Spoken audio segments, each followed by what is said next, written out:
તો 11મી મેના રોજ પ્રધાનમંત્રી મોદી વડોદરાની મુલાકાતે આવવાના છે અને વડોદરામાં તેમનો 1 કિલોમીટરનો રોડ શો યોજાય તેવી શક્યતા જોવામાં આવી રહી છે। રોડ શોની શક્યતાના પગલે અધિકારીઓ નિરીક્ષણ માટે પણ પહોંચ્યા હતા। અધિકારીઓએ રોડ શોના રૂટનું નિરીક્ષણ કરવા માટે પહોંચ્યા। એરપોર્ટથી મોતી સર્કલ સુધી આ રોડ શો યોજાઈ શકે છે। વધુ વિગતો લઈશું સંવાદદાતા જયંતિ ફોનલાઈનથી જોડાઈ ગયા છે।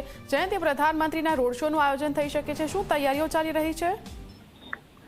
બિલકુલ ભાગોની જે રીતે અત્યારે વડોદરા શહેરના અને કહી શકાય કે દેશના બનતા પુત્ર જે વડાપ્રધાન નરેન્દ્ર મોદી જે છે તેઓનું આગમનની તૈયારીઓ જે છે તે પૂરજોશમાં કરવામાં આવી રહી છે। હાલમાં કહી શકાય કે સરદાર જે કોલેજ છે તેનું લોકાર્પણને લઈને મોદીજી છે તેઓ આવવાના છે અને મુખ્યત્વે વાત કરીએ તો મોટો રોડ શો યોજાવાની તૈયારીઓ જે છે તે પણ અત્યારે કરવામાં આવી રહી છે।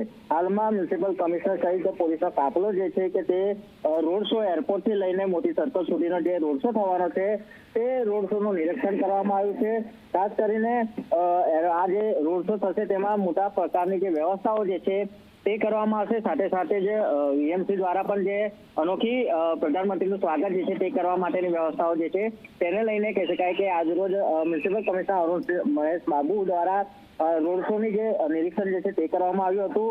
પોલીસ કાફલા સાથે આ નિરીક્ષણ યોજાયું હતું અને સાથે જ વાત કરીએ તો હાલમાં જ્યારે પીએમ મોદી જ્યારે વડોદરાની મુલાકાતે છે તેમના રોડ શોમાં કોઈ પણ પ્રકારના વિઘ્ન ન પહોંચે, કોઈ પણ રીતે જે કહી શકાય કે સુરક્ષામાં કોઈ પણ ખામી ન રહે તે પ્રકારનો જે આયોજન જે છે તેના નિરીક્ષણ માટે કહી શકાય કે ખુદ કમિશનરે આ જે રોડ શોનો રૂટ છે તે રૂટ ઉપર જાતે જ કહી શકાય કે ફરીને જે આયોજન જે છે તેનું નિરીક્ષણ કર્યું હતું। જી જયંતિ, આભાર આપનો માહિતી આપવા બદલ।